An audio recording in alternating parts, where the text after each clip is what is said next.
नाज़रीन, सदारती निज़ाम की बाज़गश्त social media से निकलकर मेन स्ट्रीम मीडिया पर आ चुकी है। पाकिस्तान के एक बड़े टीवी चैनल पर मैंने खुद एक इश्तिहार देखा कि जिसके अंदर एक ऑनलाइन वेबसाइट के जरिए, एक ऑनलाइन पोल के जरिए लोगों से राय मांगी जा रही है कि पाकिस्तान में निज़ाम कैसा होना चाहिए, सदारती निज़ाम होना चाहिए, लेकिन उसके क्या क्या फ़वाइद होंगे ये भी बताया जा रहा है। और ये सब आप ही से शुरू करूंगा। एक ऐसा माहौल बनता रहा, पहले सोशल मीडिया पे, ट्विटर पे बनता रहा, फेसबुक के ऊपर बनता रहा, फिर पाकिस्तान के एक बड़े टीवी चैनल के ऊपर एक इश्तिहार आता है कि जिसके अंदर पहले लोगों को बताया जाता है कि सदारती निज़ाम कैसा होगा, और उसके बाद जो है वो ये कहा जाता है कि आप ऑनलाइन पोल दें कि शायद पाकिस्तान के ऐवानों तक, इक़्तिदार के ऐवानों तक आईनी तरमीम के लिए एक राय साजी हो सके, एक जो है वो मामला आगे की तरफ जा सके। सदारती निज़ाम की एकदम अचानक ये बाज़गश्त, आपको क्या लगता है इसके पीछे असबाब क्या है, कौन चाहता है?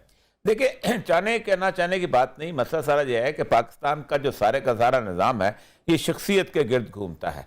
शख्सियत वज़ीर आज़म होगी तो वज़ारती और पार्लिमानी निज़ाम बन जाएगा, शख्सियत सदारती होगी तो सदारती बन जाएगा। आसिफ ज़रदारी इसी पार्लिमानी निज़ाम में सदर था, लेकिन क्या हैसियत थी उस वक़्त वज़ीर आज़म की? कुछ भी नहीं। क्या हैसियत थी यूसुफ रज़ा गिलानी की, परवेज़ अशरफ की? कोई हैसियत नहीं थी। सारे का सारा सदारती निज़ाम में मुकम्मल तौर पर तब्दील हो चुका हुआ था। सारी की सारी पार्लियामेंट आसिफ ज़रदारी को जवाब देती, सारी की सारी पार्लियामेंट जो थी उसी से अहकामात देती थी।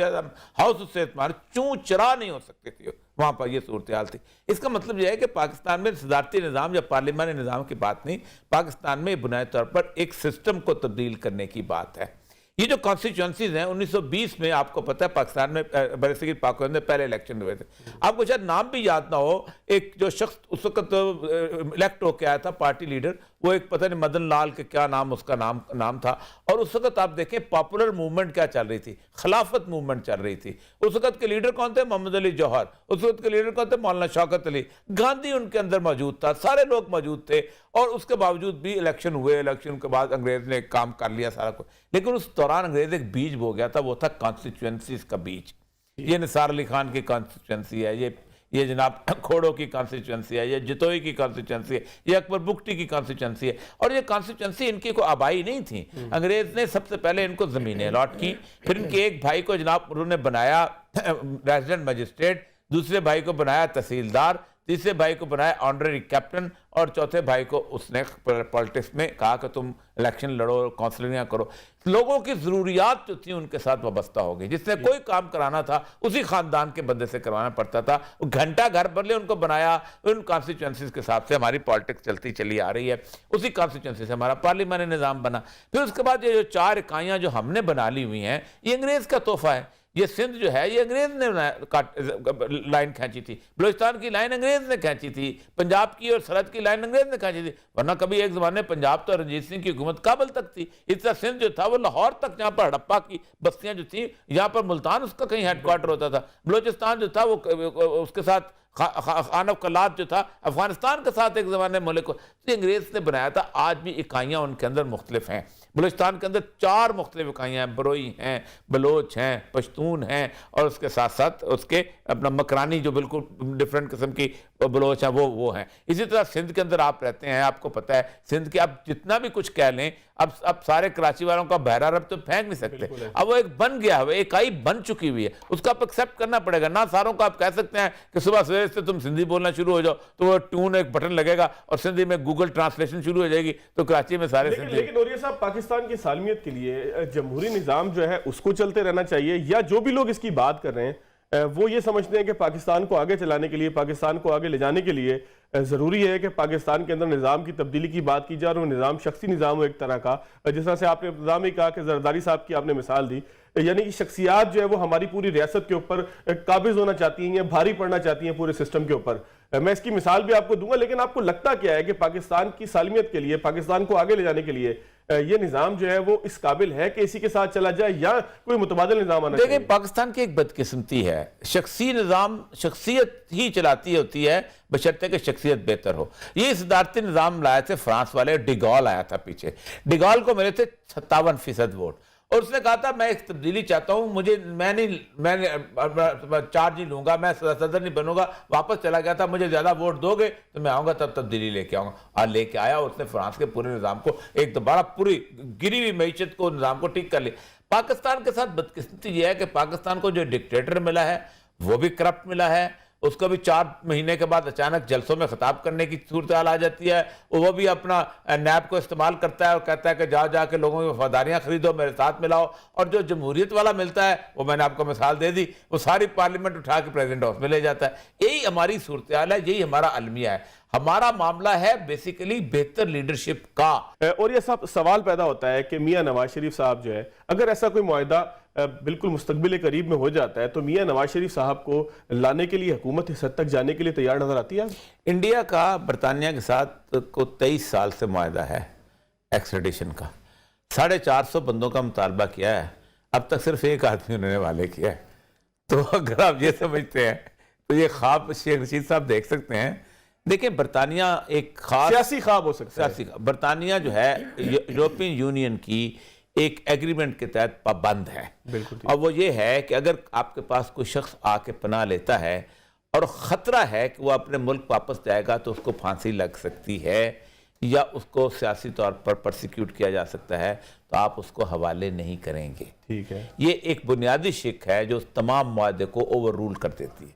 आप मुआहदा करें क्रिमिनल, वो कहेंगे जमानत दो, ये कि आप उसको फांसी नहीं देंगे, जमानत दो जो वो फिर एक बहस शुरू हो जाएगी। कहाँ शुरू होगी? अदालतों में। और ये भी कोई 2-4 दिन का काम नहीं होगा कि लंबा काम हो जाए। देखिए, मसला सारा ये है कि एक ज़माने में बहस हुई थी पार्लियामेंट में वहाँ पर कि ये जो सेंट्रल लंदन का इलाका है, यहाँ एक आम आदमी जो है अब उसके काबिल ही नहीं रह गया, इतना महंगा हो गया, क्या करें? गोरा वहाँ रहता ही कोई नहीं। अरब शेख वहाँ बैठे हुए हैं, अफ्रीकन बैठे हुए हैं, मलाइशिया से बैठे हुए हैं, फिलिपीन वाले बैठे हुए हैं, पाकिस्तानी बैठे हुए हैं। पाकिस्तानी कितने से एक नवाज शरीफ थोड़ा है, पूरी लेन पाकिस्तानी हो गई।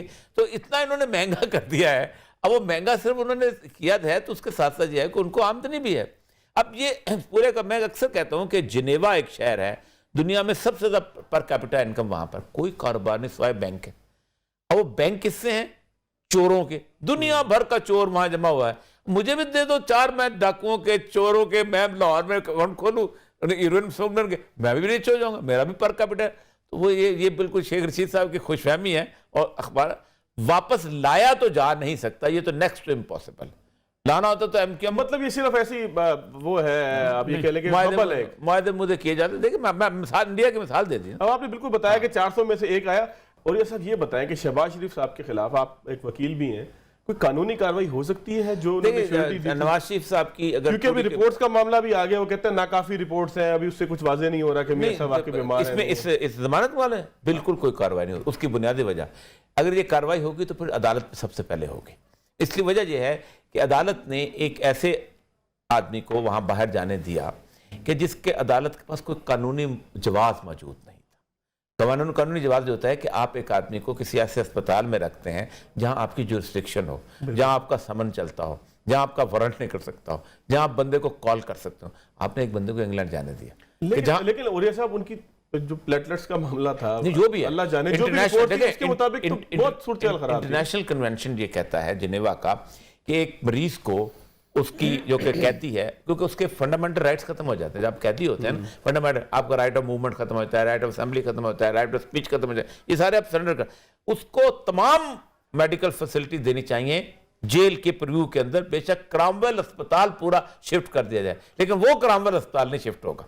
बिल्कुल ठीक। अब आपने एक आदमी को वहां भेज दिया, एक नवाज शहबाज शरीफ साहब ने जमानत दी। शहबाज शरीफ साहब जो हमें जाके वहां भाई को लाना चाहते हैं और कहते हैं चलो मेरे साथ, मैं टिकट ले लिया। वो जाके कहते हैं कि मुझे किडनैप किया जा रहा है। शहबाज शरीफ साहब कहते हैं मेरे पे तो किडनैपिंग का मुकदमा भर रहा है, अदालत में पेश कर देंगे। तो अदालत की लाने क्यों जाए जी? तसव्वुर नहीं भेजा। अच्छा, दूसरा बात है कि जामन को गिरफ्तार ही नहीं किया जा सकता। क्यों? लिखा होता है to the satisfaction of the court. अदालत मुतमईन होती है कि ये आदमी, इसका पैसा नहीं, कभी जामन के पैसे से बच नहीं होते, अदालत का इत्मीनान। तो अदालत का पहले तो इत्मीनान खत्म हुआ ना, तो अदालत आपने इत्मीनान कैसे किया? वजह मैं बता दूं, जाने क्यों दिया गया था। क्या मियां नवाज शरीफ खबरों में इन थे, हर वक्त खबरें थी, हर वक्त मुलाकातें थी, सर्विसेज हॉस्पिटल के अंदर लोग मिल रहे हैं, जेल में मुलाकातें हो रही हैं, कारकुन पहुंच रहे हैं, हर रोज की हेडलाइन मियां नवाज शरीफ की थी, हुकूमत से हर वक्त थी। दूसरी बात ये थी, इस्टेब्लिशमेंट को भी ये डर था कि मियां नवाज शरीफ अगर मर गया, सिंध की एक कब्र हमसे संभाली नहीं जा रही, ये लाहौर की कब्र हम कैसे संभालेंगे। 2 वजूहात थे मियां नवाज शरीफ को मुल्क से बाहर भेजने की खुद गवर्नर साहब पे होगी हुकूमत- वो है गवर्नर कौन कार्रवाई एक करेगा? दिन पहले जब मैं भेजा गवर्नर खुद है, साहब कार्रवाई कैसे करेंगे? हो नहीं सकता। देखिए मेरी बात सुने, पहली बात तो यह है कि जिस नवाज शरीफ के बारे में कहते हैं चोर है और जो नवाज शरीफ इमरान खान के मैच से कंपेयर, दोनों ने मिल के रास्ता निकाला जहां से, उसके बगैर हो नहीं सकता था, हो नहीं सकता। वरना पूरी की पूरी पीटी, शौकत खानम का एक्सपर्ट डॉक्टर जो है वो कहता है कि ये बीमार है। तो डॉक्टर ताहिर का भी इंतकाल हो गया, जिन्होंने कहा था कि ब्लड टेस्ट का वो है, तो मतलब आप समझते हैं कोई कार्रवाई नहीं होगी? जब चाहेंगे कोई कानूनी शहबाज शरीफ पर तो कार्रवाई हो ही नहीं सकती। जामन की मलिक साहब कार्रवाई की कोशिश की जाएगी? मेरा नहीं ख्याल, खबरों की हद तक कानून जरूर नहीं होगा। कोई कानून नहीं तो है। ये सारे बयान चलते रहेंगे। देखिए एक बात नोट कर लीजिए, मैक्सिमम होता है 25% ऑफ द बेल का अमाउंट जब्त वो है ही इस मुल्क में एहतसाब के नाम पे जितना फ्रॉड हुआ है इतना दुनिया में कहीं नहीं हुआ। हाँ। ना नवाज शरीफ साहब ने एहतसाब किया था पीपल्स पार्टी का, ना पीपल्स पार्टी ने मियां नवाज शरीफ एंड कंपनी का एहतसाब किया था, ना मुशर्रफ ने किया था, ना अब किसी का एहतसाब किया जा रहा है। किसी को निकालना होता है, किसी को लाना होता है। ये हथियार इस्तेमाल किया जाता है अयूब खान से लेके आज तक।